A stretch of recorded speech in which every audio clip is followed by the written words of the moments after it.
ወይዘሮ ሮማን መሞት አለባት። ጽናትም ደግሞ ጤናዋ ተመልሶ ከአባቷ ጋር ወደዚህ መመለስ አለባት እንደ በፊቱ የሚል ብዙ ኮሜንት አለ። ቤተሰቦቼ ወይዘሮ ሮማን ብትሞት ለኔም በጣም ደስ ይለኛል። ምክንያቱም በቃ በጣም ብዙ ስቃዮችን አሰቃይታለች፣ ብዙ ሰዎችን ገላለች። ግን ደግሞ ቢሆንም በግርማ እጅ ግን እንድትሞት አልፈልግም።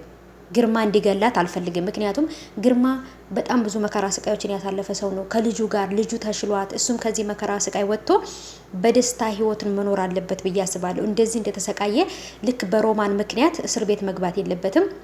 ግን ቃል በትገላት ምንም አይመስለኝም። ምክንያቱም ቃል ራሷ በጀመረችው ነገር ራሷ በጣም ባጠመደችው ወጥመድ ነው የገዛ ፍቅረኛዋን የገዛ ባሏን ያጣችው።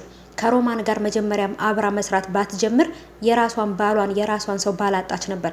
ስለዚህ ቃል በራሷ ጥፋት ነው ይሄን ነገር ያገኘችው። ስለዚህ የስራዋን ነው ፈጣሪ የከፈላት። ስለዚህ ደግሞ ቃል ሮማንን ገላት፣ ሮማንም ወደ መቃብር ይችኛቱም ደግሞ ወደ እስር ቤት ቢገቡ በጣም ደስ ይለኛል። ቃልን በጭራሽ እኔ አላምናትም ቤተሰቦቼ። ምክንያቱም በጣም ጨካኝና ከሮማን ጋር ብዙ ነገር ስታደርግ የነበረች ስለሆነች። ሰላም ውድ የተከበራችሁ የቻናሌ ተከታታዮች እንዴት ናቸው? ከኔ ጋር ሁሉ ሰላም ነው። ሰላማችሁ ይብዛልኝ ባላችሁበት ውድ ቤተሰቦቼ። ለቻናል አዲስ ከሆናችሁ ሰብስክራይብ አድርጋችሁ ቤተሰቡ ነባሮች እንኳን በሰላም መጣችሁ ብያለሁ ውዶቼ። እንግዲህ ተወዳጁ የጽናትን ድራማ ክፍል ምዕራፍ 2ን ክፍል 1 እንግዲህ እየጠበቅን ነው። ምክንያቱም ምዕራፍ 1 ይጀምራል ማለት ምዕራፍ 2 ይጀምራል አሁን ማለት ነው ውዶቼ። በጣም በጉጉት እየጠበቅኩት ያለሁት ፓርት ነው። ምክንያቱም ሮማን ምን ሆነች? ግርማም ሽጉጡን እንደደቀነባት ግርማ ገደላት ወይንስ ደግሞ ከጀርባ መታ ቃል ይሄን ነገር አደረገችው ምንድን ነው የሚለው ነገር ለማሰብ ራሱ በጣም ከብዶኛል። ምክንያቱም ነገሮች በጣም አወዛጋቢ ናቸውና ያን ነገር ለማወቅ በጣም እኔም እየጓጓሁ ነው። ስለዚህ እስከሚለቀቅ በደንብ እንጠብቃለን፣ በጉጉት ሁላችንም እንጠብቃለን ማለት ነው። ግን ግርማ ሳይሆን ቃል ሮማንን ብትገላት በጣም ደስ ይለኛል። ወይንም ደግሞ ከሁለቱም ሳይሆን ሌላ ሰው ራሱ ቢገላት፣ ወይንም እዚህ ጋር በሽጉጥ የተመታችበት ሕክምና ካላገኘች ልትሞት ትችላለች። በዛው ብትሞትም ጥሩ ነው ማለት ነው። ምክንያቱም በእርግጥ ይሄ ነገር ሮማ መሞቷ ለብሌን በጣም ትልቅ አደጋ ነው። እንኳን መሞት አይደለም መታሰር ራሱ እንደማትፈልግ አውቃለሁ። ምክንያቱም እናቷ ናትና እስር ቤት እንድትሰቃይባት ወይንም እንድትሞትባት አትፈልግም ብሌን።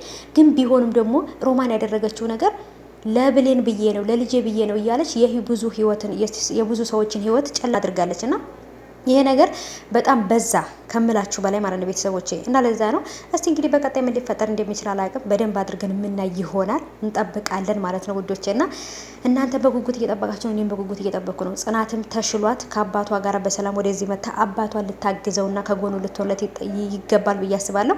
እንግዲህ ትመለሳለች እሷን በሰላም ግርማም ደግሞ ካለበት ነገር ወጥቶ ሰላም ነገር ያጋጥመዋል። በምዕራፍ 2 እንግዲህ አሪፍ ነገርና የተሻለ ነገር ይዘው ይመጣሉ ብዬ አስባለሁ። ሮማን ካለችበት ራሱ እንደዚህ ክፉ ሰው ሆና ካለችበት አሁንም በጣም ነው የሚያስጠላው፣ ይደብራል። ምክንያቱም እኔ እንጃ አንዳንድ ጊዜ እንደዚህ በጣም መተኳኩስ ምናምን ያለበት ቦታ ላይ በጣም ነው የምፈራው።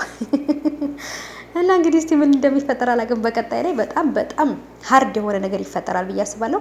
ብሌንም እንግዲህ በእናቷ የተነሳ ብሌን መጎዳት የለባትም። በተለይ ደግሞ የሚወዱትን ሰው ማጣት ምን እንደሆነ አሳይሻለሁ፣ ልጅሽን ግንባሯን ብዬ ገላታለሁ ነበር ያለቻት። ግርማም ደግሞ በእሷ የተነሳ ብሌን ልጄ ናት፣ ብሌንን ከልጄ ጋር እኩል ነው ያሳደግኳት፣ ብሌን ምንም መሆን የለባትም፣ ከሞተችም ሮማን ትሙትና ሁሉም ነገር እዚህ ላይ ይጠናቀቅ፣ እዚህ ጋር እንቋጨው ነበር ያለው ግርማ ከእሷ ጋር ሲያወራ ማለት ነው። ቃል ደግሞ ይሄን ነገር አልፈለገችውም። የምትወደውን ሰው ነጥቂያት እንዴት እንደሚያንገበግብ አሳያታለሁ፣ በቁሟ እንድትሰቃይ ነው የምፈልገው ብላለች። ግን ደግሞ በነገራችን ላይ ሮማን ባጠፋችው ጥፋት ብሌን ምን አደረገች? ብሌን በጣም መልካም ልጅ ናትና መሞት የለባትም ብሌን። እንደዚሁ እንዳደረገች እንደጀመረችው ራሷው ሮማን ከሞተች ከዚህ በኋላ ከሮማን ቀጥሎ ማንም ሰው መጥፎ ነገር ሊያደርግ ይችላል ብዬ አላስብም። ብሌንም ደግሞ እናቴን ገሎብኛል ብላ መጥፎ ሰው ከሆነች እንግዲህ ምንም ማድረግ አይቻልም። ምክንያቱም ሮማን በጣም ጨካኝ ስለሆነች የሚገባትን ነው የምታገኘው ብዬ አስባለሁ እኔ።